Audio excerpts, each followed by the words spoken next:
Ya, Assalamualaikum warahmatullahi wabarakatuh. Wah, luar biasa ya. Ini udah semua komplit pesertanya? Ada yang belum? Menyusul. Menyusulnya dari mana nih? Jangan sampai dari Bekasi. Ya, kebetulan alhamdulillah saya dan Bu Nur ya diberikan kesempatan buat main-main ke Bogor, padahal sebetulnya tetangga ya. Tapi jarang, nggak ada waktu ya Bu Nur. Nggak ada waktu buat kesini. Alhamdulillah dipercaya untuk memberikan refreshing ya. Sebetulnya teman-teman sebetulnya udah pernah lah materi PPI, materi yang lainnya gitu terkait perawatan bayi ya, perawatan bayi. Tapi cuman kita kadang juga butuh refresh ya, mengingatkan kembali untuk pelayanan kita supaya berkualitas.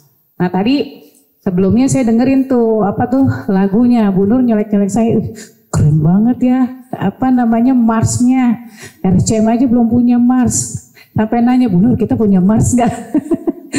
Nggak punya katanya. Oh ya udah keren banget ya. Nanti suatu saat mungkin RCM punya Mars ya. Ya. Untuk pagi ini sebetulnya sebelumnya perkenalan dulu ya, kita jangan tegang ya, jadi relax ya, karena ilmunya biar nggak mantul, ilmunya masuk ya, karena biar relax ya, kita relax saja sama-sama di sini diskusi ya. Jadi kalau misalkan nanti di pertengahan materi kayaknya ada yang mau ditanya gitu ya kan, nggak apa-apa ya, kita nanti sama-sama langsung diskusi. Ya sebelumnya perkenalkan nama saya Dian Anggur Yulianti. Biasanya dipanggil, boleh dipanggil Dian, boleh dipanggil Anggur ya, boleh dipanggil Yuli, namanya panjang, atau boleh dipanggil Anti. Tapi kalau di RSCM seringnya dipanggilnya Dian, kalau enggak ada namanya Bu Ang juga gitu kan, Bu Anggur gitu karena udah ibu-ibu ya. Nah ini mau anak ketiga, ya Masya Allah ya. Oke, jadi belajar dengan siapa aja, kapanpun, bukan hanya di kelas, tapi sekarang kan media banyak ya.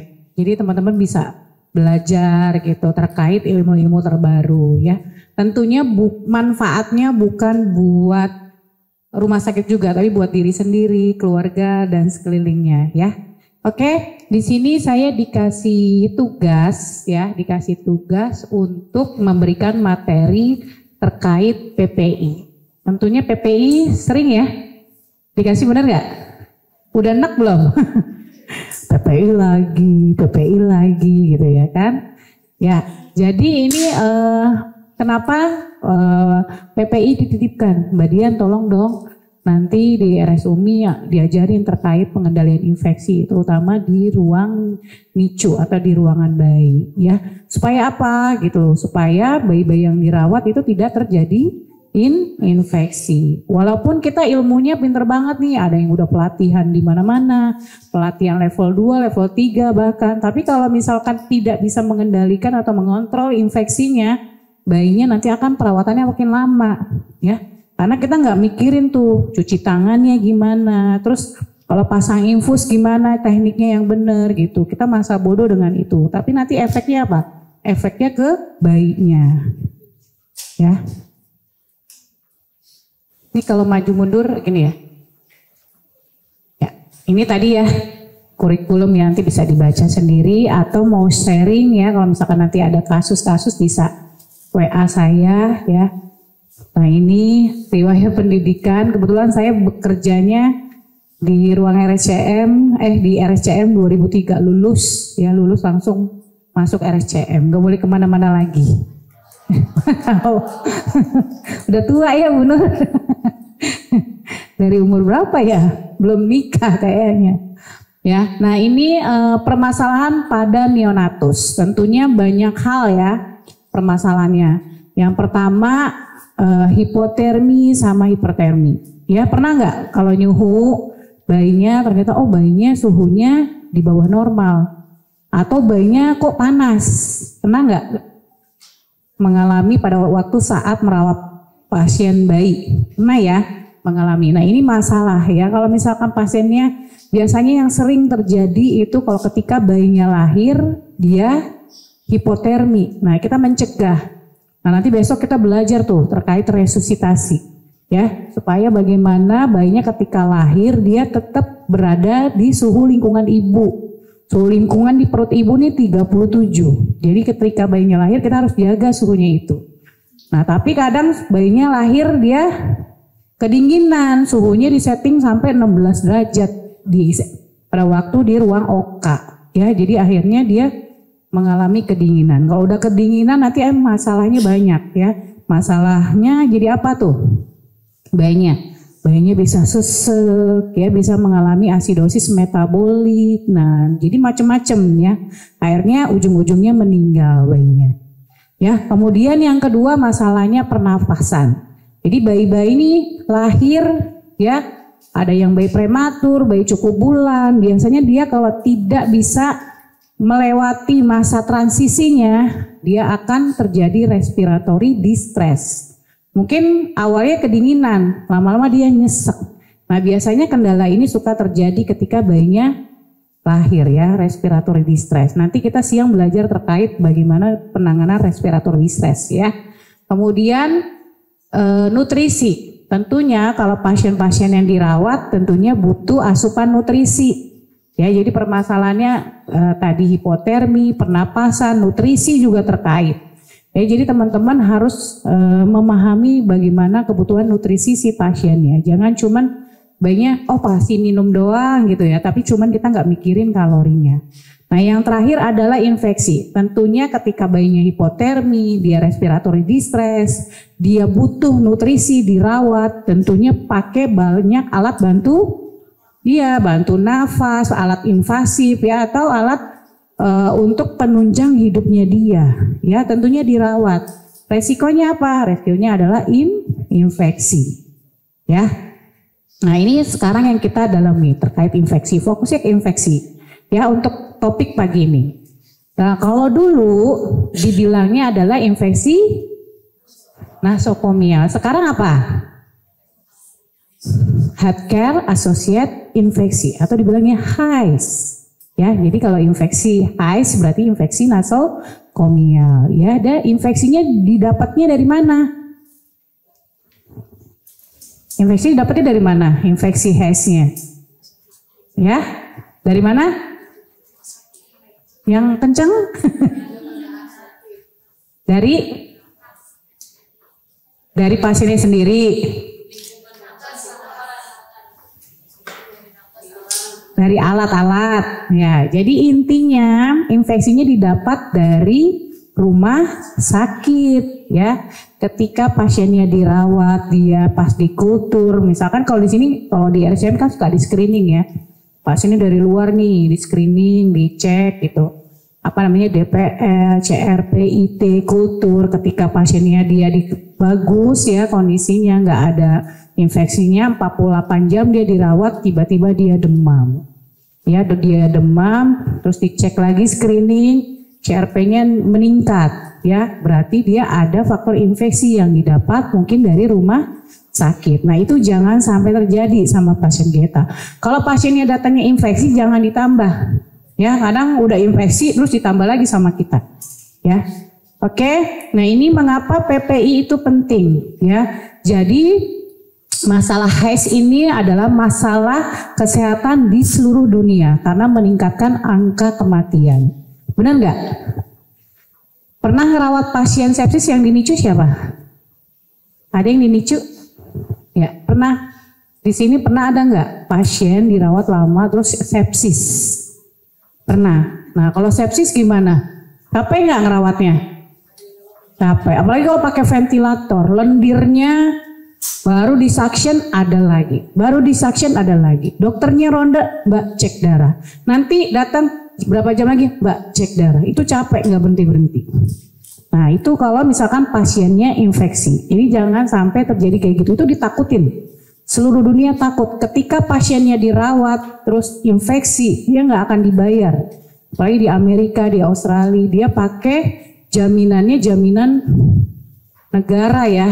Jadi ketika kasusnya ada infeksi dia nggak mau bayar. Jadi nanti rugi rumah sakitnya. Makanya dijaga banget untuk infection kontrolnya, ya. Apalagi di ruangan neonatus, di ruang dewasa aja pasiennya banyak infeksi. Di ruang neonatus apalagi dengan imunokompromis, ya. Jadi dia imunnya rendah. Jadi infeksinya cepat sekali didapat, ya. Nah ini kalau misalkan pasien infeksi pasti perawatannya lama, ya. Apalagi kalau jaminan BPJS ada jangka waktunya nggak? Ada ya, 3 hari atau 4 hari pulang. Ya, kalau di RSCM bener berapa hari bener selamanya sampai pasiennya sehat baru pulang. Ya, tapi memang itulah ya. Tapi jadi akhirnya dampaknya ke kita juga ya. Nggak dapat insentifnya berkurang. Makanya kalau pasiennya cepat sehat, wah direkturnya langsung udah bagi-bagi insentifnya, karena jaminannya nggak ke pasien ya, ke kita pelayanan. Kemudian kalau perawatannya lama pasti akan terjadi kecacatan, kematian, biaya perawatan makin banyak. Terus terjadi penurunan perkembangan saraf terutama pada neonatus, ya. Jadi dibutuhkan strategi pencegahan dan pengendalian infeksi. Ya, kalau dicari di teori nggak ada ya. Ini intinya saya membagiin terkait strategi ya. Gimana sih cara yang simple untuk mengatasi terjadinya infeksi.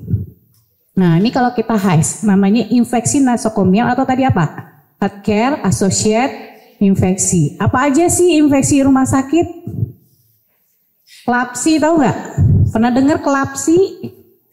Klapsi keren juga ya kalau dinamain anak klapsi. Klapsi apa tuh klapsi?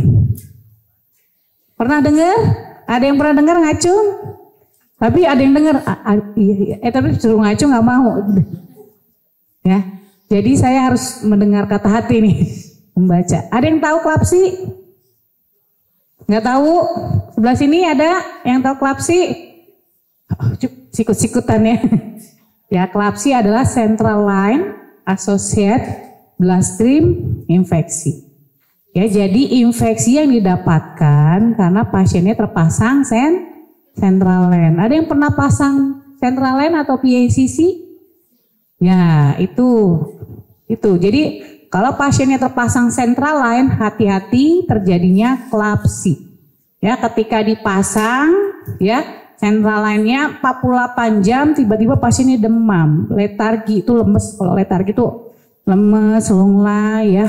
Terus demam, naik turun. Nah itu tanda-tanda hati-hati terjadinya klapsi. Ya, karena tadi akibat pemasangan 48 jam tuh. Ya 48 jam lewat nih, nggak ada infeksi klapsi. Oh bagus, suhunya bagus, anaknya aktif. Tiba-tiba setelah lebih dari 48 jam, misalkan 98 jam atau dia lama perawatan udah 5 hari atau 7 hari. Tiba-tiba pasiennya demam. Nah itu infeksi klapsi karena perawatan, ya mungkin perawatannya yang nggak benar, ya scrub dehapnya nggak benar, ya jadi dia terkena infeksi. Ya nanti kita bahas. Kemudian yang kedua VAP. VAP apa? Pernah dengar? Dengar aja deh. Pernah? Ventilator associated pneumonia, ya infeksi yang didapatkan karena pasiennya terpasang ventilator. Jadi hati-hati kalau misalkan pasiennya udah terpasang ventilator, resikonya terjadi VAP, ya. VAP nih, ini resiko pasiennya kalau udah VAP pakai ventilator, ya akan lama nih. Ya susah weaningnya, akhirnya bisa berminggu-minggu pakai ventilator, bahkan dia nggak bisa diekstubasi. Akhirnya BPD, ya pulang dengan pakai oksigen. Nah ini bahaya. Atau bisa cenderung kematian. Ya. Kemudian nih KUT atau ISK. Ada tahu? Ya. Ya. Jadi infeksi karena pemasangan kateter urin. Ya, kalau di bayi sering nggak di sini pasang kateter urin? Jarang ya. Biasanya pediatrik. Tapi pasien-pasien kami di RSCM pasien-pasien dengan kasus bedah atau sakit berat kita pasang kateter ya, karena kan urinnya dia sedikit ya. Jadi benar-benar harus diukur, karena kalau bayi kan urinnya di pampers ya. Pampers biasanya juga gabung sama BAB. Kadang kalau pasien dengan sakit berat biasanya kita pasang kateter dulu ya, supaya kita benar-benar tahu diuresis murninya berapa. Ya. Kemudian yang terakhir apa? Infeksi apa? Infeksi luka operasi. Di sini ada pasien bayi dengan operasi dirujuk ya. Kalau pasien dengan kelainan dirujuk ya. Jadi aman dong ya. Kalau kita rujuknya jangan-jangan ke Bu Nur ya. Bu Nur telepon. Bu Mega, Bu Nur minta tempat dong pasien. Ada pasien mau dioperasi nih, dokter bedahnya nggak ada ya. Nah ini tentunya HIS ini ya, tentunya teman-teman pasti kalau untuk setiap rumah sakit pasti dijelaskan terkait infeksi aliran darah ya, infeksi VAP, infeksi ISK atau ILO ya, tentunya ada bundles ya. Jadi sebetulnya kalau bundles ini adalah aturan ya, aturan yang harus dijalankan. Ketika di luar aturan nggak dijalanin pasti terjadi infeksi. Ini kenapa sih infeksi? Pasti mungkin bundlesnya nggak dikerjain ya. Kalau bundles itu kayak kita pedoman ya atau sekumpulan. Nah sekarang outline-nya yang mudah-mudah aja ya. Hari ini kita ngingetin lagi terkait praktek cuci tangan. Teman-teman udah cuci tangan belum? Ya, udah belum? Dalam satu hari ini udah cuci tangan belum? Pagi ini, udah berapa kali? Hah? Baru tadi, sebelum makan ya. Kemudian yang kedua bundles HIS-nya ya. Tadi kita udah belajar terkait HIS-nya apa aja, terus diingetin lagi terkait bundles HIS, tapi terutama mungkin yang sering di neonatus saja ya kita bahas. Kemudian pembersihan lingkungan, dan terakhir adalah perawatan harian. Nanti kita kupas satu-satu. Nah, pertama sebelum masuk ke hand hygiene, ini ada tata tertib berpakaian. Saya rasa teman-teman, saya lihat berpakaiannya udah rapi ya. Tapi cuman diingetin lagi nih, ya diingetin lagi. Jadi kalau untuk aturan jilbab saya ke rumah sakit masing-masing ya. Jadi intinya sih jangan terlalu menjuntai banget ya. Kalau menjuntai terlalu khawatir kalau misalkan pasiennya di box. Di sini ada baby coat ya. Bayinya kalau bagus cukup bulan di box bayi kan. Nah kalau box bayi kan biasanya kita kalau ganti pampers agak nunduk, bener nggak? Nah ini khawatir nanti jilbabnya takut kena feses atau pipis, terus nanti ke pasien sebelahnya gitu nggak nge kan. Nah itu bisa mentransmisi. Intinya sih begitu ya. Jadi jangan terlalu menyutai. Kalau misalkan terlalu ini dipenitiin aja ya. Jadi biar nggak turun gitu. Nah kemudian mengosongkan daerah siku ke bawah lengan baju. Nah ini dikosongkan. Jadi kalau misalkan mau pakai manset nggak apa-apa. Saya juga suka pakai manset. Tapi ketika megang pasien kita tarik mansetnya. Karena apa? Resikonya kalau tangan bisa dicuci. Tapi kalau baju masa kita nyuci dulu baru megang pasien ya kan. Jadi dising-singkan sedikit dulu ya supaya bajunya nggak mentransmisi kumannya. Ya kalau pasiennya satu sih nggak masalah. Tapi kalau pasiennya banyak ya kan nularin ya. Kemudian nemtek. Ya kalau nemtek saya serahkan ke kayaknya udah pendek-pendek ya. Udah bagus. Kalau dulu kita nemteknya pakai kayak gini nih. Ya masih menjuntai talinya nih nggak dicuci-cuci. Ya, jorok ya. Jadinya pakai nemteknya di sini, terus kalau mau tindakan taruhnya di bawah. Ya, yang ini yang benar dan salah. Jadi sekedar mengingatkan. Jadi sebetulnya udah ada penelitian nih terkait busana ya. Gitu. Jadi kolonisasinya sehari itu bisa berapa ribu. Jadi disarankan setiap hari harus diganti. Ya, saya nggak tahu nih diganti nggak tiap hari atau 2 hari sekali. Ya, jadi setiap hari kalau kita nih udah punya tiap hari ganti baju. Ya, kalau bagus sih dikasih baju hari Senin, Selasa, Rabu, Kamis, Jumat ya. Jadi ketahuan yang pakai hari Selasa ini hari Rabu, kemarin nggak ganti baju ya gitu. Auditnya jadi gampang. Ya, nah sekarang kebersihan tangan, diingetin lagi nih tentang kebersihan tangan atau yang disebut dengan hand hygiene bahasa kerennya. Ya, nah ini setiap bundles, mau bundle VAP, bundle IDO ya, Terus bandel apa lagi? Infeksi aliran darah atau klapsi. Terus apa lagi? Bandel ISK. Pasti nomor satunya adalah poinnya apa? Cuci tangan dulu. Itu bandel nomor satu. Aturan yang pertama untuk menjalankan bandel adalah cuci tangan. Ya. Kemudian namun nih pada prakteknya hand hygiene dilakukan oleh staf kesehatannya kurang efektif dan optimal. Kenapa yo? Udah pernah melakukan cuci tangan hand rub?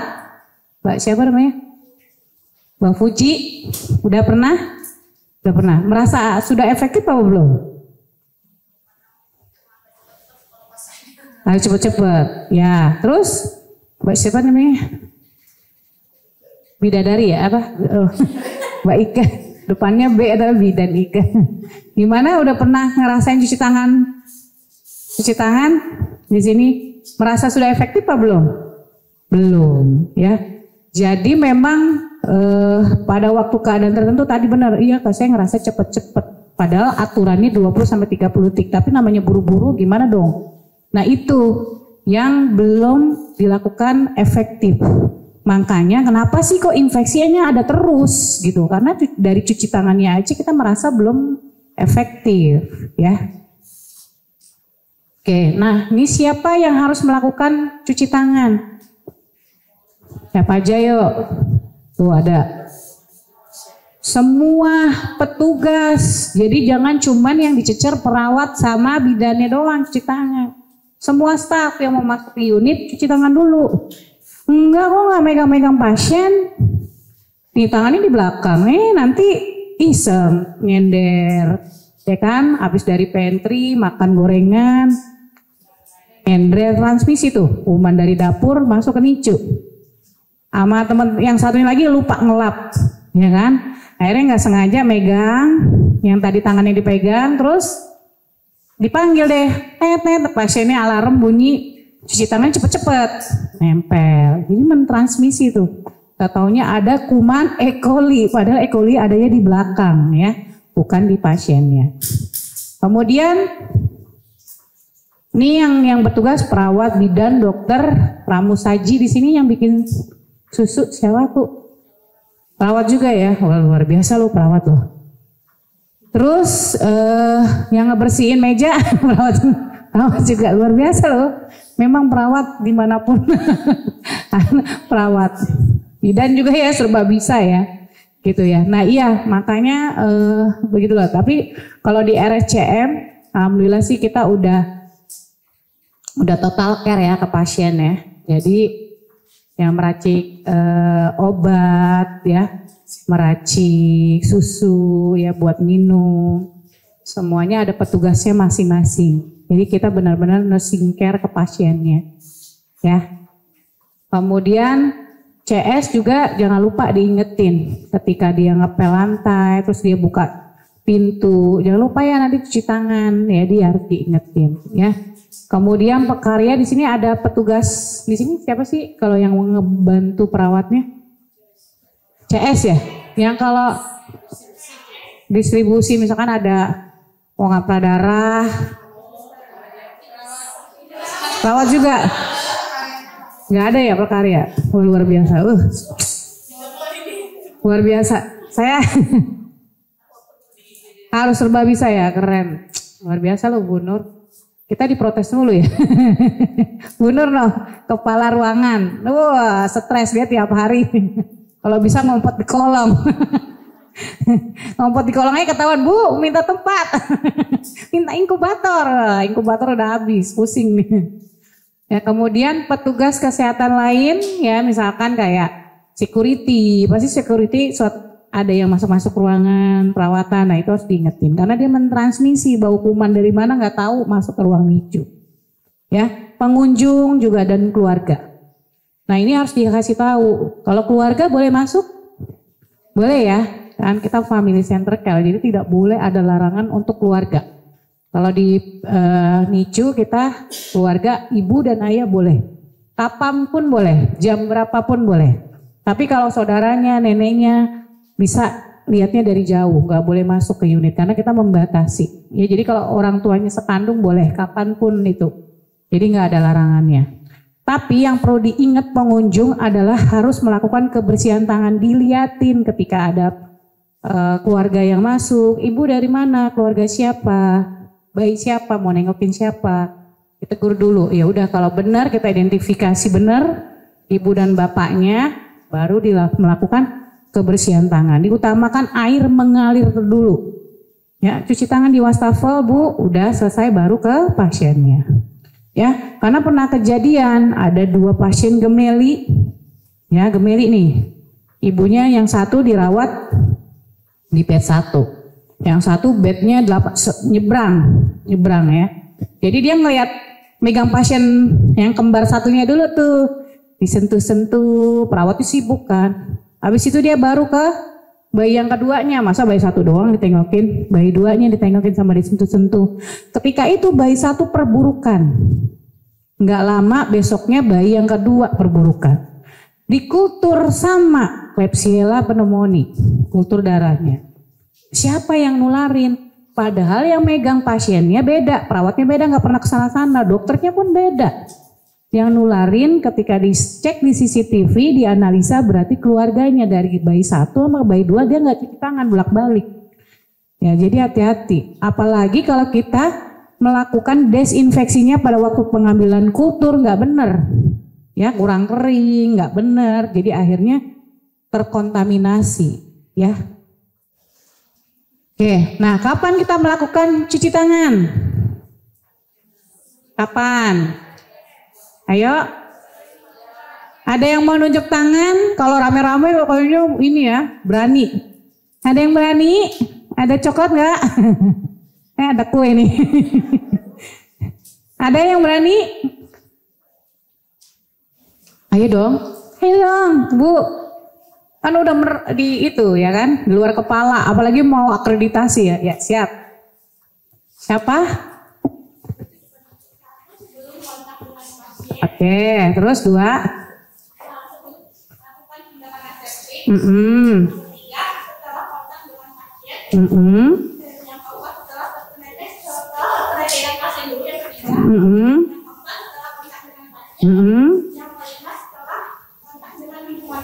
Ya, tepuk tangan dulu.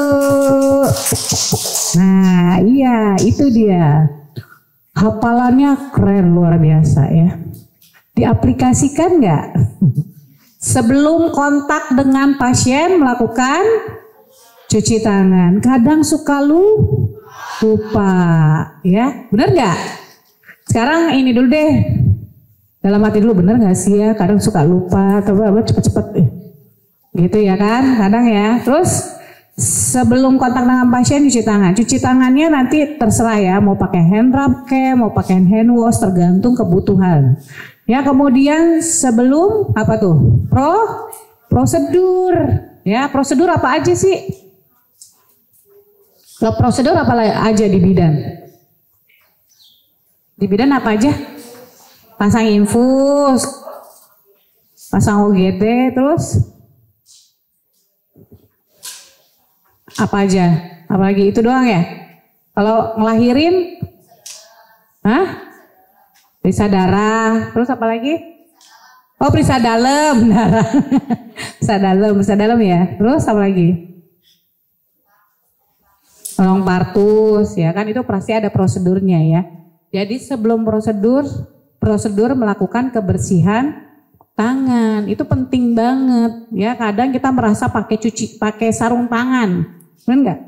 Nganggapnya sarung tangannya steril.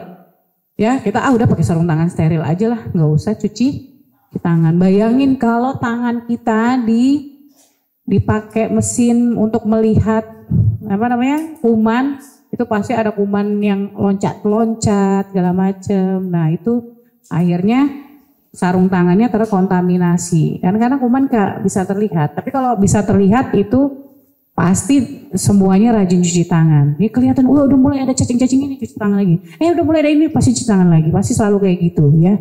Tapi ini nggak terlihat kumannya. Kemudian sebelum prosedur apa? Setelah prosedur atau menyentuh cairan tubuh pasien, cuci tangan ya, jangan lupa. Ya, kadang suka lupa. Tapi biasanya momen ketiga kalau saya audit sih bagus ya compliant atau kepatuhannya. Karena merasa udah jijik megang feses pasiennya, megang darah, ya atau pakai sarung tangan, ada serbuk-serbuknya, pasti tuh wastafel laku ya kan habis prosedur. Ya. Nah, setelah kontak dengan pasien kadang suka lupa.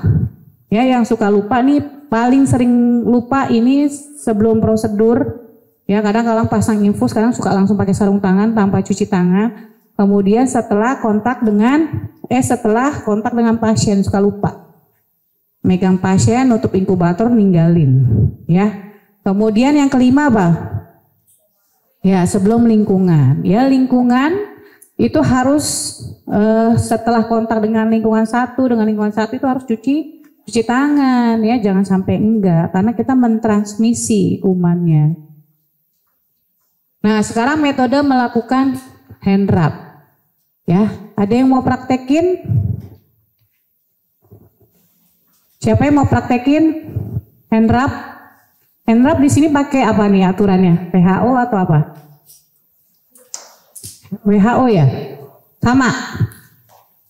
Sama ya? Berapa langkah? Di sini berapa langkah? Ya? 6 langkah ya. Ada yang 24 langkah? 24 langkah ya. Ya, yuk kita peragain yuk. Hand rub ini sebenarnya ada videonya tapi kita peragaan aja ya. Mungkin naik bangun dulu biar nggak ngantuk ya. Reaksinya mana? Boleh pakai siku, boleh dipencet ya, boleh pakai ini, boleh aja ya kalau awal pertama ya.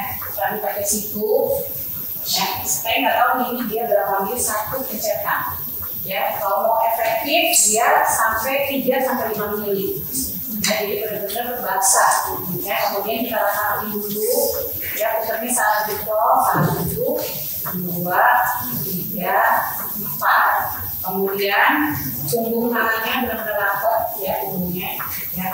Ke depan 1, 2, 3, 4. Jadi latihan 1, 2, 3, 4. Kemudian setelah ini dirapetin ya, dirapetin ke depan dan digosok 1, 2, 3, 4. Kemudian silakan saya mengunci 1, 2, 3, 4. Kemudian gerakan yang membersihkan itu dari sini turun ke bawah. 1, boleh lagi.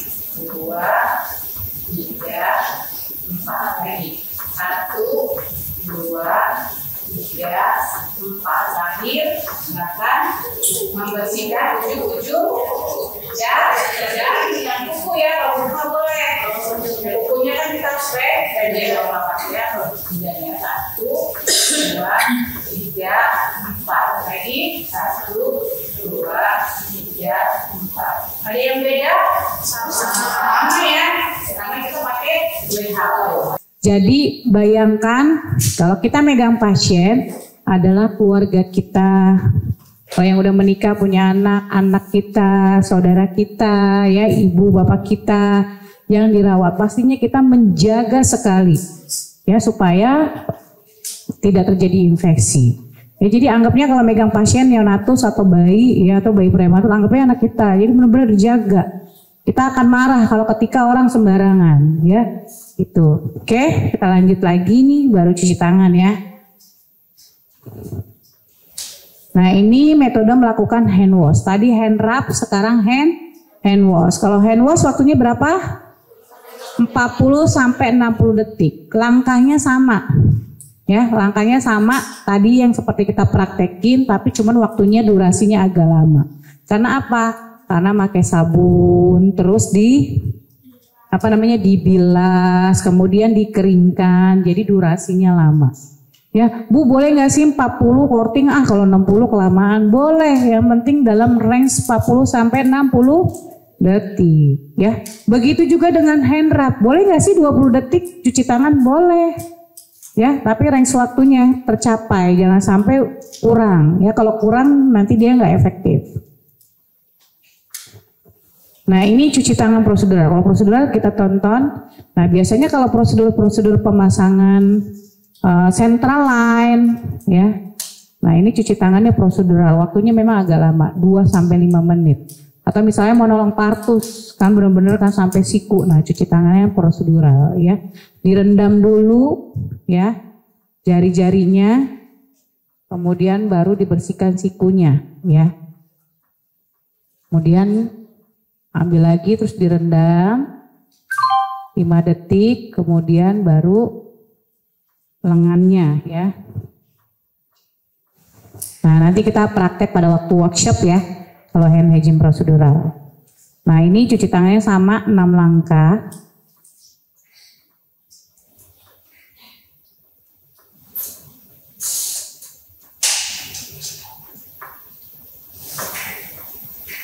Nah ini kebetulan mau pasang central line.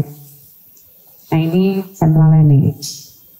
Cuci tangannya kayak gini. Jadi kita udah, kalau misalkan di ruangan Perina, kalau misalkan nggak cuci tangannya kayak gini, biasanya pada diprotes sama perawatnya.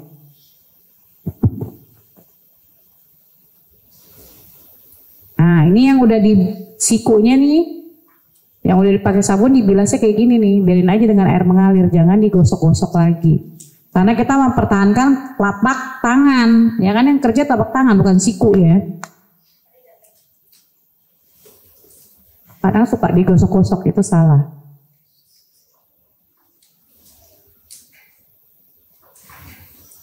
Nah kalau prosedural biasanya dikeringkan dengan ya handuk yang steril atau lap yang steril ya. Itu karena prosedural. Oke, nanti kita praktek prosedurnya di itu aja workshop ya. Nah ini ada, kalau misalnya teman-teman mau cari di Google ada ya hand hygiene prosedural atau bedah ya. Nah ini standarnya di sini standarnya berapa?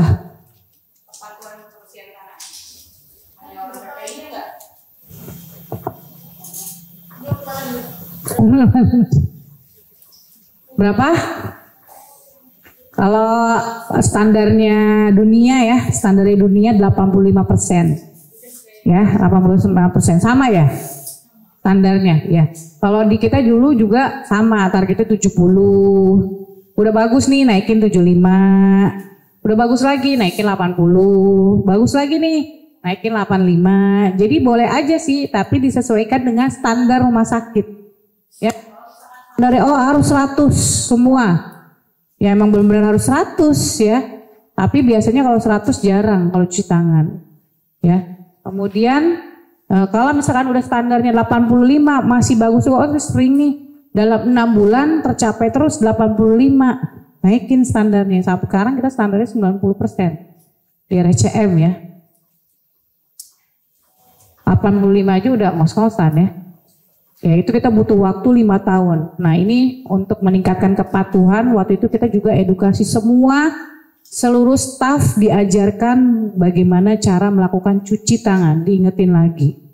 Dan ini ya, kita mulai waktu itu, karena kan komplain kita jelek banget dulu ya.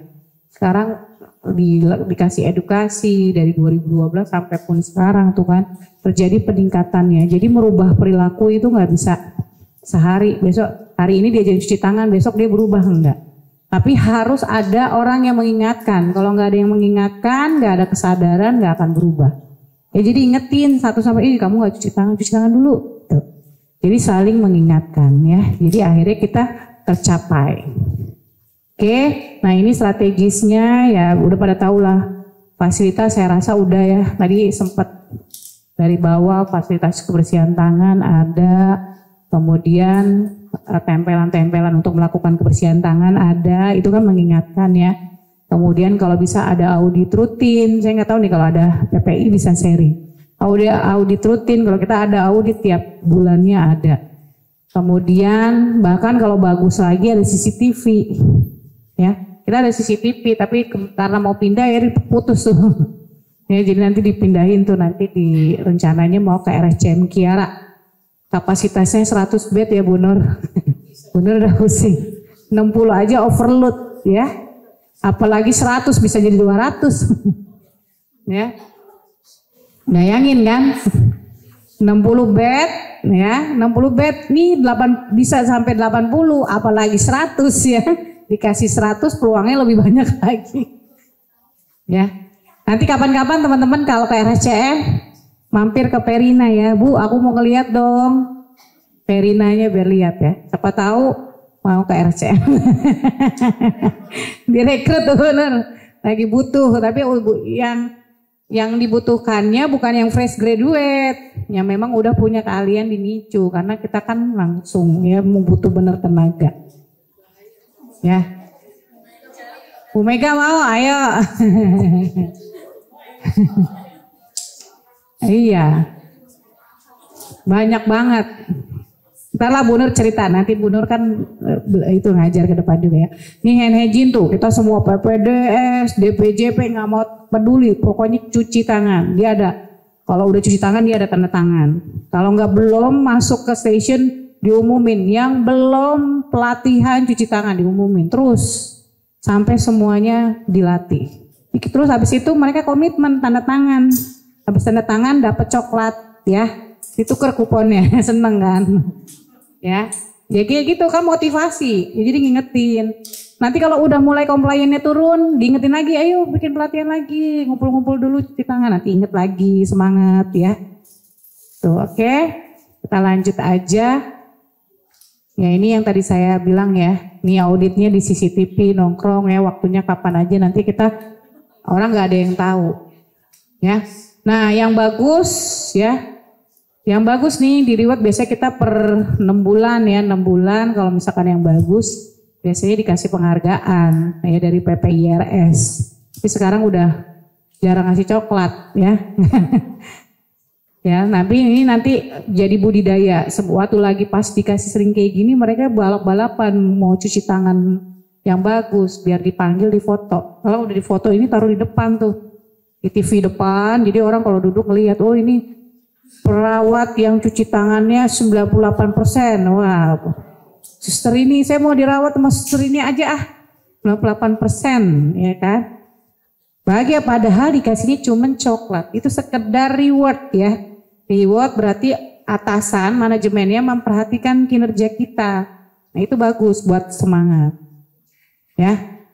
Nah ini hand hygiene solutionnya saya rasa sih udah bagus ya sekarang. Alkohol plus with chlorhexidine, nah udah bagus. Ya, jadi bahannya juga harus dipastiin bener apa enggak, sesuai dengan enggak ya gitu. Jangan cuman penyediaan sabunnya yang biasa, apalagi di intensif ya. Jadi sabunnya emang benar-benar yang berbasis alkohol plus chlorhexidine ya. Oke, ini mah secara sekilas saja teman-teman, nanti kan dikasih soft copy ya. Kopian lah biar nanti teman-teman baca. Nah ini infeksi aliran darah ya, infeksi aliran darah bisa terjadi. Infeksi aliran darah itu infeksi aliran darah yang tersering di NICU ya, karena kemarin ditugasinnya NICU ya.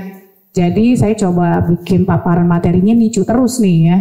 Tapi setidaknya ada prosedur-prosedur di bidan ya.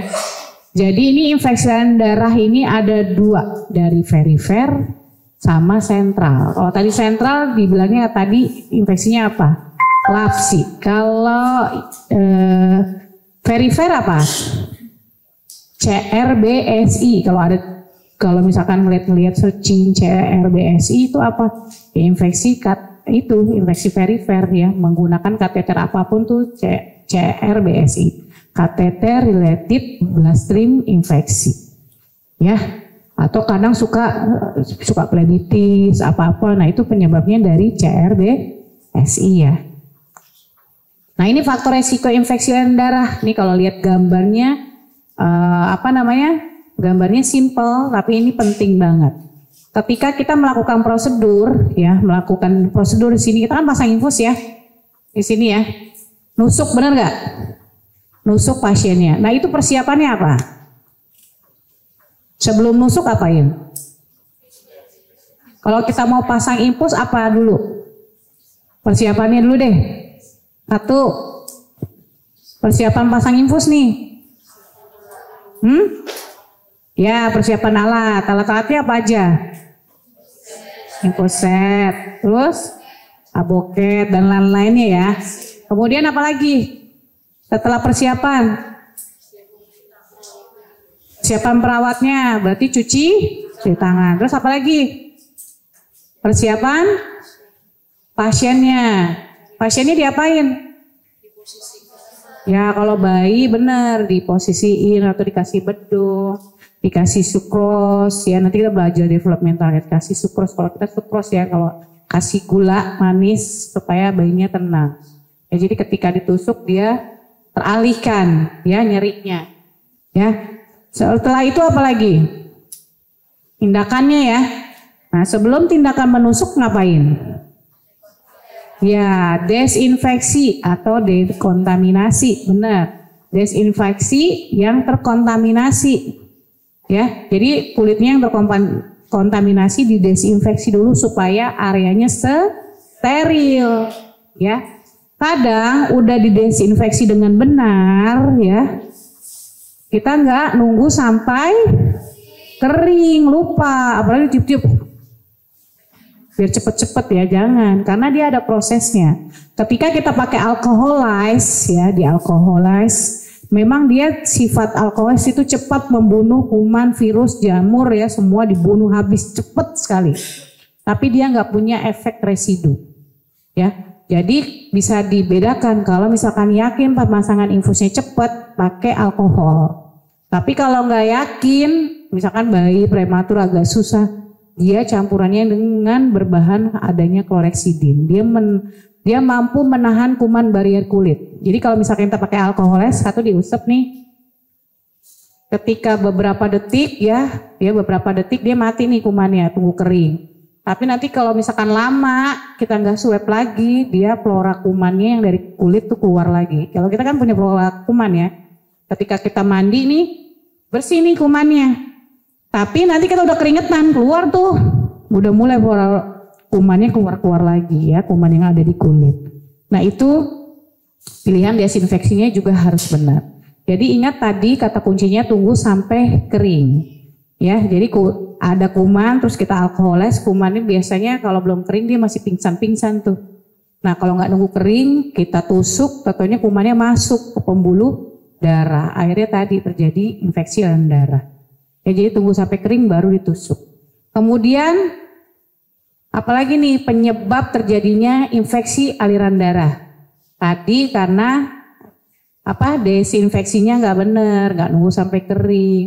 Kemudian apa nih? Sambungan kateter terkontaminasi.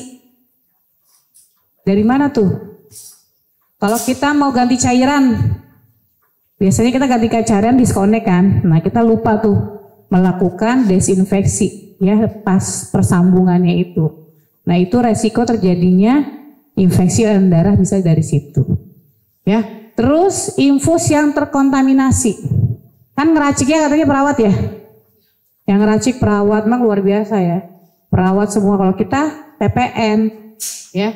Jadi hati-hati kalau ngeraciknya nggak bener, akhirnya infusnya terkontaminasi. Makanya benar-benar prosedurnya steril. Yang steril berarti pakai semua baju jubah boleh. Tapi kalau nggak ada, yang penting areanya steril pada waktu melakukan peracikan, ya. Jadi tidak terkontaminasi, ya. Oke, nah ini teknik di sini sudah kayak gini pasang infusnya, udah ya. Nah, Bu Mega kan dulu belajarnya begini tuh di RSCM ya, harusnya ada nih, ya. Tapi sebetulnya kalau nggak ada ya nggak usah nangis ya. Kadang kan namanya permintaan nggak langsung dikabulin ya. Mau minta mobil ya Allah besok, nggak mungkin kan langsung ada mobil ya. Sama aja kalau minta ini, Allah ada infuset kayak gini-gini nih gitu ya kan. Nah ini juga permintaan dulu, tapi kalau belum ada bisa pakai pengalas dari sarung tangan steril ya. Benar-benar dijaga pada waktu penusukannya benar-benar steril ya. Terus pakai sarung tangan ya, jadi benar-benar mengurangi resiko transmisi kuman ya. Kok kalau di dewasa pakai sarung tangan biasa aja nggak apa-apa gitu. Nah sebetulnya kalau SOP-nya benar-benar semuanya pakai sarung tangan steril. Tapi kadang kondisi di layanan tidak memungkinkan. Jadi yang benar-benar yang dijaga adalah pada waktu area penusukannya, jangan sampai terkontaminasi. Ketika didesinfeksi jangan dipegang-pegang lagi. Kadang kan kalau udah didesinfeksi dipegang-pegang lagi ya kan. Nah itu harus didesinfeksi lagi. Ya, kalau kita benar-benar nih pakai catering set. Jadi kalau misalkan perawatnya butuh mau pasang infus tinggal ngambil tuh catering set. Jadi dia udah ada kasanya, ya udah ada plasternya juga di situ, udah ada pinsetnya juga untuk ngambil desinfeksinya. Kemudian udah ada duknya, pengalasnya. Ya, jadi benar-benar untuk neonatus kita benar-benar ngerjainnya benar-benar steril, diprotek banget ya. Beda dengan dewasa memang. Nah, ini yang tadi saya bilang pengaruhnya alkohol sama kloreksidin. Ya, jadi kita nyari yang atas aja tuh, alkohol, yang poin ketiga kloreksidin. Yang alkohol kumannya, bunuh kumannya cepet tuh, positifnya banyak ya, sampai dengan jamur dibunuh habis sama dia cepet ya. Tapi kalau kloreksidin apa? Dikit ya, tapi dia membunuh kuman bagus. Nah terus ada lagi nih iodopor kalau kata kita apa? Betadin ya. Nah itu juga membunuh kumannya bagus sampai dengan spora. Makanya kalau orang-orang oka demennya pakai betadin. Karena biar sporanya mati. Tapi kalau untuk neonatus tidak direkomendasikan. Apalagi kalau daerah udah kota gini ya, pasti bahan betadin sudah dihindari untuk neonatus. Tapi kalau nggak ada, mau nggak mau pakai, ya mau nggak mau pakai. Tapi nanti setelah dipakai harus dibersihin, ya jangan ditunggu sampai takutnya dia menyerap, ya khawatir hipotiroid. Jadi makanya di neonatus itu dihindari untuk pemakaian betadin ya. Nah bedanya alkohol sama kloreksidin, lihat nomor 1 sama nomor 3 ya. Nah alkohol tadi nggak punya efek residu kayak kita mandi pakai sabun biasa, sabun yang kita biasa pakai, tiba-tiba nanti kita kalau udah keringetan udah mulai ada flora kumannya. Tapi kalau pakai kloreksidin ya, kita pakai kloreksidin nih, mandi pakai yang kandungannya kloreksidin. Dia mampu menahan kuman barier kita bisa sampai 4 jam. Ya, jadi kumannya ditahan nih sama dia. Ya sudah 4 jam baru dia keluar lagi. Jadi tubuh kita punya kuman. Ya.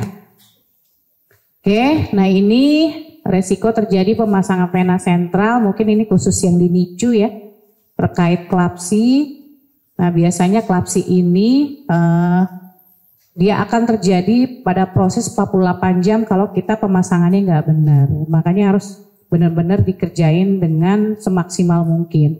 Kemudian tanda dan gejala infeksinya ini jelas ya sumbernya. Kalau ini pasiennya infeksi misalkan pakai ventilator juga, pakai aliran darah juga, tiba-tiba pasiennya demam. Biasanya praduga pertama adalah infeksi kateter. Tapi abis itu kita cek dulu benar nggak kulturnya. Ya, kalau untuk menegakkan klapsi memang kulturnya harus 2 tempat. Duit lagi kan. Kalau di sini mungkin dimarahin madegurnya ya. Butuh 1 aja. Kalau kita nggak bisa. Kalau misalkan cuma 1 aja berarti angkat infeksinya aliran darah biasa, bukan infeksi klapsi.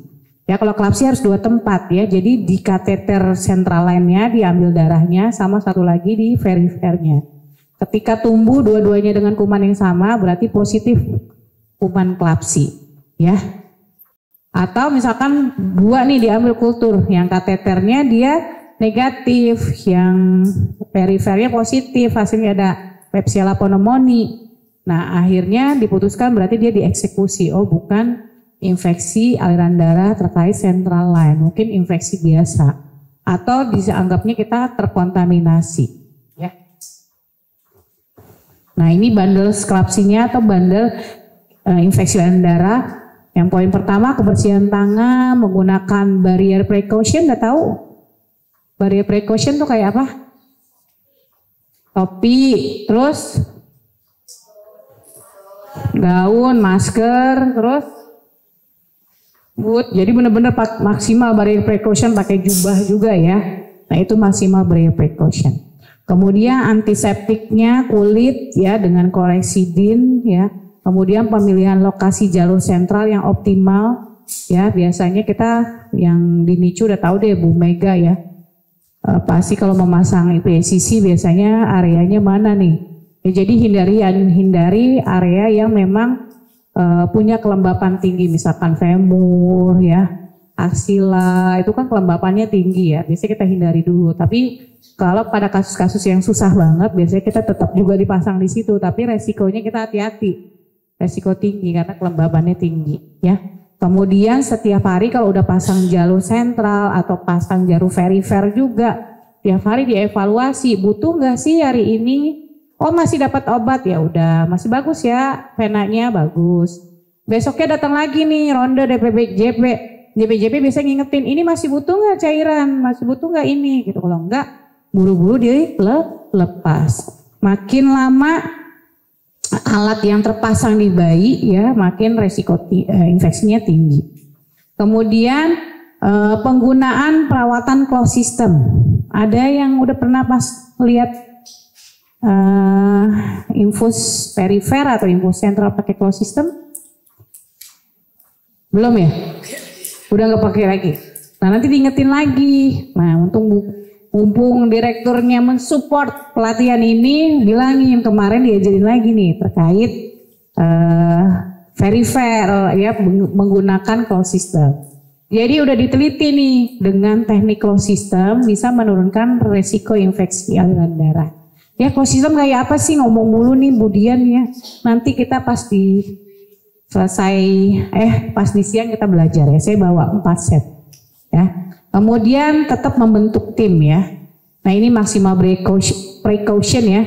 Tadi yang disebutin pakai topi, pakai masker, pakai sarung tangan, pakai jubah nih maksimal barrier precaution. Jadi nanti ketika ada prosedur diingetin dong pakai maksimal barrier precaution dong gitu kan, prosedurnya memang sentral ya, jadi harus benar-benar ya, duknya juga harus lebar tuh.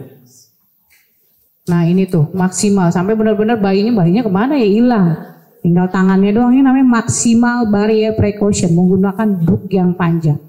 Tapi tentunya kok tega banget bayinya ya, kalau orang awam kalau belum diajarin kayak gini terus ngeliat slide kayak begini. Ya biasanya slide saya suka banyak tuh di internet, ada yang masang-masang ya kan. Oh ini apa sih, tega banget kalau belum tahu ya.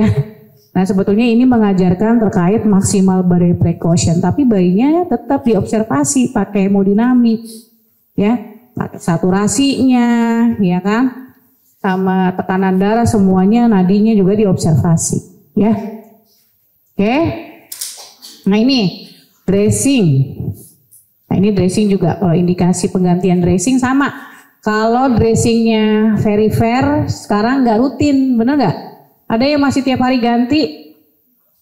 Enggak, ya jadi enggak ya. Kalau dulu saya akper ya tahun 2000 itu saya praktek di mana gitu. Jadi tiap pagi ganti dressing infus. Jadi muter tuh pasien 30 ganti-ganti gitu. Sekarang nggak boleh. Ya, jadi ketika lihat kotor, basah, bila ada darah atau dressingnya udah mulai kelupas-kelupas itu baru diganti. Tapi kalau nggak ada ya udah, ya nggak usah. Makin sering diganti dressing, resiko infeksinya makin tinggi. Ya, jadi kalau nggak ada indikasi nggak perlu ngapain capek-capek. Orang kerjaan kita banyak kok ya. Gitu. Jadi cuma lihat aja ketika megang pasien, overrun, lihat. Oh infusnya masih bagus ya udah ya. Nah ini closed system ya, nanti kita lebih bahas di workshop aja ya. Di workshop lebih detail ntar saya setelin videonya. Ini intinya closed system ya. Model-modelnya ada closed systemnya dari perifer sama sentral, nanti diajarin semua. Jadi intinya ini penting ya, karena sekarang kita udah mulai maju nih ya dunia keperawatannya ya. Walaupun saat ini di UMI waktu itu pernah pakai ya, dokter Desi cerita udah pernah pakai terus kosong lagi gitu. Ya nanti mudah-mudahan bisa mengajukan lagi ya. Mengajukan nggak apa-apa, nanti kan pelatihan ini kan nanti mengevaluasi, oh diajarin kayak gini loh, ini bagus. Karena ini mengurangi kita tusuk-tusuk ya gitu. Ntar di siang ya kita lebih langsung ke skillnya. Nah ini scrub the hub. Nah ini penting banget. Jadi yang ini sering dilupakan ketika kita mau memberikan terapi injeksi, benar nggak? Sandulit, bagaimana sih ya? Jadi kalau buka langsung mau masuk adrenalin atau masuk aminosteroid, masuk amoxiclav ya kan, pasiennya buru-buru lupa dilakukan swab atau dilakukan swab tapi buru-buru cepet treat gitu doang ya kan, gitu, yang penting gosok begitu, nggak nunggu sampai kering langsung dimasukin. Nah itu apa? Jadi akhirnya nggak efektif obat apapun yang dimasukkan, malah kita lebih banyak memasukkan koloni-koloni ke ke pasiennya. Nah ini sebetulnya pengen banget nih Bu Nur diteliti. Kita meliti ini aja, jadi kepatuhan ya, kepatuhan petugas terkait scrub the hub dilakuin gak sih gitu ya kan? Ini jarang banget nih dikerjain. Nah ini udah diteliti lagi, jadi kalau ada yang di slide sini udah diteliti. Jadi pada waktu di scrub selama 5 detik, kumannya di swab masih ada. 10 detik masih ada. Ketika sudah 15 detik dia udah hilang. Ya, kenapa harus di scrub? Ribet banget sih, kemudian ngajarinnya harus di scrub. Ribet banget, orang pasiennya banyak, gitu, pakai di scrub segala. Nah karena penting. Bayangin, jadi kuman itu punya proteksi diri, ketika dia nempel, dia membuat proteksinya supaya dia tidak diganggu dengan lingkungan luar. Dia bikin kalau misalkan kita kayak film, barrier film tuh atau kayak tegaderm, ya kan? Plester transparan kan, itu kan kelihatan bening. Nah itu dia bikin itu. Kalau kita nggak scrub, itu barriernya dia nggak lepas ya, jadi akhirnya kita memasukkan kuman yang ke dalam ya, jadi benar-benar harus di scrub dulu, dihancurkan dulu bariernya, baru dimasukkan obatnya ya. Oke, nah ini infeksi VAP. Nah kebetulan nanti siang kita belajar terkait ventilator ya, infeksi pneumonia yang terjadi setelah 48 jam pemakaian ventilasi mekanik ya, baik endotracheal maupun tracheostomi ya. Jadi ini penting banget ketika pasien diintubasi. Kalau sekarang target kita 48 jam harus lepas, bisa lepas ya udah hati-hati, udah 3 hari hati-hati VAP ya, karena memang resikonya berat banget kalau pakai ventilator ya itu. Jadi emang benar-benar harus dijaga. Nah ini tanda-tandanya biasanya pasiennya demam, takikardi, mulai batuk, karena ada perubahan sputum. Biasanya kalau di ETT ya, ada naik turun sputumnya ya. Biasanya kalau pasien-pasien baru nih, misalkan pasien bayi prematur, tiba-tiba diintubasi, biasanya belum sepsis tuh. Ya biasanya lendirnya nggak banyak. Tapi setelah 48 jam, ya, misalkan suctionnya nggak benar, segala macam, airnya slamnya makin banyak. Nah itu resiko VAP-nya udah ada. Ya. Nah ini biasanya dicek di mana taunya ya, dari hasil ronsen. Ya hasil ronsen awalnya dia bersih, tiba-tiba mulai ada bercak, nah itu VAP ya. Nah ini analisa kejadian VAP nih. Sistem humidifikasi tidak baik, benar nggak? Biasanya suka ada kondensasi di sirkuit ya. Kita nggak tahu, akhirnya jadi bikin pasiennya winningnya lama. Terus sirkuitnya di sini gimana? Sekali pakai, buang. Nah itu alhamdulillah ya. Kita dulu rius terus. Akhirnya angka VAP kita selalu tinggi di atas 10 per mil. Bahkan bisa sampai 15 sampai 20 per mil. Direktur ngamuk-ngamuk, apalagi udah jadi indikatornya dia. Penilaian dia di Kemenkes. Kalau kenapa nih angka VAP-nya tinggi? Ya semua udah dikerjain, tapi memang dirius. Jadi emang benar-benar nggak bisa. Jadi setelah diganti disposable, ya kan, nggak sekali pasiennya itu selesai ya udah ganti gitu kan, dibuang, nggak di DTT lagi. Nah itu menurun tuh angka kejadian VAP-nya. Karena apa? Karena kalau misalkan di reuse, humidifikasinya kadang suka nggak benar pembacaannya tuh, ya. Jadi bikin air banyak di sirkuitnya, ya. Kemudian tidak melakukan bundle VAP secara baik. Oke, ini apa nih? Nah ini cuci tangan segala macam ya udah ya, yang tadi saya omongin. Nah ini pernah pakai close suction? Belum, nanti saya bawain namanya close suction ya. Jadi kalau open suction artinya ketika kita mau suction dari ETT sama ventilator dibuka, benar nggak? Nah, itu yang terjadi apa? Yang terjadi pasiennya kekurangan oksigen, ya. Secara psikologis dia bikin nggak nyaman karena engap, bayangin aja. Dia berusaha napas satu sedotan, terus kita lakuin suction, dia biru tarik lagi. Nah itu kalau dilakukannya berdua nggak apa-apa, tapi kadang kita melakukannya sendiri, akhirnya apa? Ya terkontaminasi, buka, udah ada pakai sarung tangan gaya-gayaan, pakai sarung tangan steril ya, dibuka, pas buka disconnectnya ini ada kumannya si di ETT-nya, akhirnya dia masuk karena ngelakuin sendiri. Tapi kalau ngelakuinnya berdua, yang satu buka, yang satu melakukan suction. Jadi kalau open suction harus berdua. Dulu kita nggak punya nih close suction, open suction, tapi pasiennya banyak, akhirnya apa? VAP-nya tinggi. Nah sekarang dihadirkan adanya close suction. Kalau pakai close suction bisa ngelakuin sendiri. Terus kateternya nggak perlu diganti-ganti, dia benar-benar tertutup ada di situ kateternya. Jadi mengurangi resiko infeksi atau kontaminasi. Nah ini sekarang kita kalau ada pasien dengan pakai ventilator wajib pakai close suction. Karena apa? Karena tadi petugasnya sedikit, ya bisa aja di NICU bisa 1:3, 1:2. Nah itu kan karena kalau ribet sendiri dia kan tidak bisa melakukan berdua ya. Nah ini suction. Penghisapannya sekarang kateternya gimana? Sekali pakai buang nggak? Kateter suction atau direndam? Hah? Sekali pakai buang ya?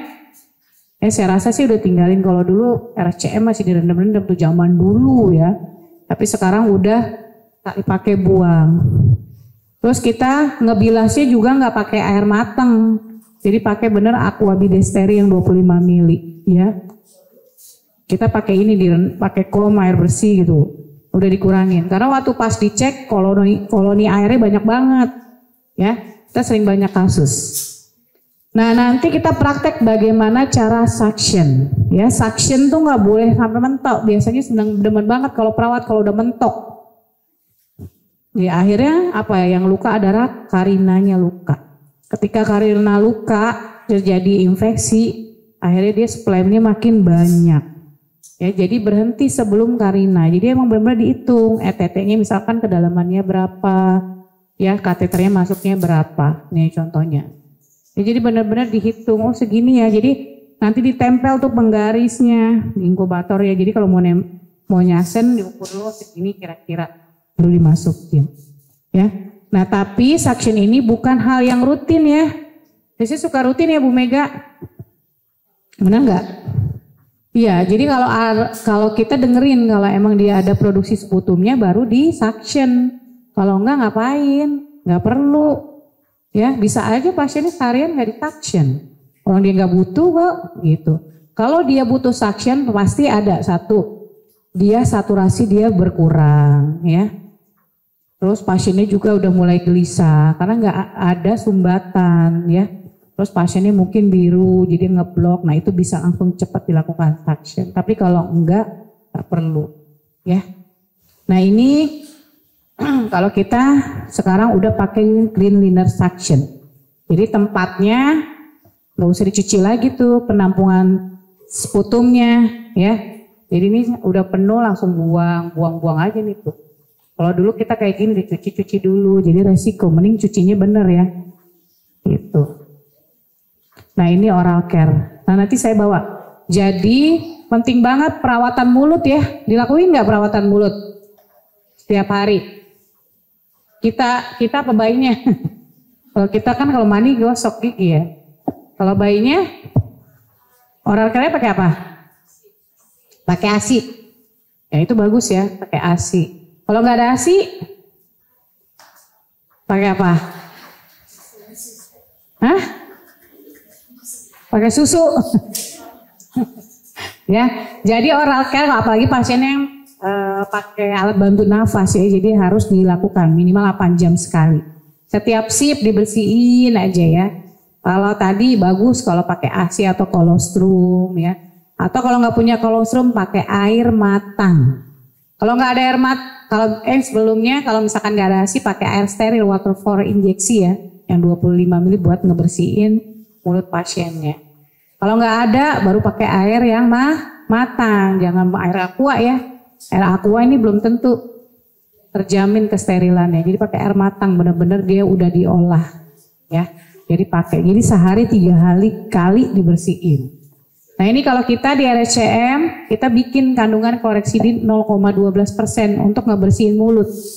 Tapi kalau nggak ada, kita pakai water for injeksi cukup. Ya. Nah ini kenapa pakai kloreksidin? Karena pasien-pasien kita memang multiple, pasiennya memang sakit berat, ya. Jadi emang benar-benar harus ada kandungan kloreksidin untuk benar-benar membunuh koloni yang ada di mulut, ya. Oke, ini. Sekarang prosedur rutin, mengganti pampers, memandikan bayi, suction, mengobservasi TTV, memberikan minum OGT dan oral. Kalau mengganti pampers saya rasa teman-teman udah bisa ya. Tapi kadang suka lupa, habis ganti pampers pakai sarung tangannya nggak dilepas. Ya, balik lagi ke atas. Ya udah ganti pampersnya, balik lagi ke atas bersihin mulut, jangan ya. Jadi indah deh kumannya. Jadi lupa. Jadi bagian atas dulu dibersihin baru ke bawah. Kalau udah ke bawah nggak boleh ke atas lagi. Nah itu yang sering terjadi. Ya jadi jangan sampai lupa. Itu hal-hal kayak gitu tuh infection control merhatiin. Kemudian memandikan bayi juga. Memandikan bayi sebenarnya kalau untuk bayi prematur bukan hal yang rutin ya. Bukan mandi harus cemplungin. Kalau pasiennya udah stabil, udah bagus boleh mandi cemplung. Tapi kalau pasien yang masih belum stabil dilap-lap aja cukup. Ya. Kemudian suction. Suction tadi udah dijelasin, mengobservasi TTV. Observasi TTV gimana? Caranya gimana? Nah. Taruh di mana? Di swab dulu benar ya. Jadi di swab dulu, jangan lupa. Kadang kita taruh termometernya di mana-mana, ya. Itu, jadi harus diswab dulu baru ditempelin ke pasiennya. Ya, terus memberikan minum OGT dan oral. Nah, tadi kan bikinnya katanya ngeracik sendiri ya. Nah, kadang suka iseng tuh kalau bayi udah diminumi masih sisa. Bayi yang sebelahnya nangis, pakai ini deh. Pakai ini, nah jangan ya. Jadi 1 botol khusus 1 pasien. Nah, ini pembersihan inkubator persif. Di sini udah dikerjain belum sih? Udah ya, benar-benar 1 shift dikerjain. Tujuannya apa? Disuruh doang sama Bu Mega, suruh bersihin. Tapi nggak nanya tujuannya ya. Nah jadi tujuannya penting. Jadi kalau misalkan ini kan kadang suka dipegang-pegang ya kan. Nah itu transmisi kumannya banyak banget di situ. Jadi penting banget pembersihan inkubator dan lingkungan sekitarnya karena apa? Untuk mengurangi kolonisasi yang ada di lingkungan ya. Nah ini kita nih lihat nih, ini kerjaannya apa? Perawat lagi ya kan, bidan lagi yang ngerjain. Tapi emang bener sih karena ini tugas kita. Karena kalau nyuruh CS nggak mungkin ya. Jadi kalau perabotan yang di sekitar pasiennya itu tugas kita untuk membersihkan ya. Nah kalau dulu saya lagi ke King Edward dia cukup pakai deterjen untuk membersihkan lingkungan. Tapi pas waktu saya pulang pakai deterjen ternyata kumannya ganas, masih ada Acinetobacter yang melayang-layang katanya pas diuji coba. Ya, akhirnya kita coba pakai klorin. Diajarin sama suppliernya GCI ya, infection control. Kamu ngapain beli bahan yang mahal-mahal? Beli semprotan yang mahal-mahal dengan harga yang luar biasa mahalnya. Sayang kan mendingan buat gaji kamu katanya. Saya ajarin nih pakai, pakai klorin. Klorin kita beli aja di pasar ada, ya, namanya Biclean. Ya kita bikin tuh, ya Biclean murah, tapi kita racik.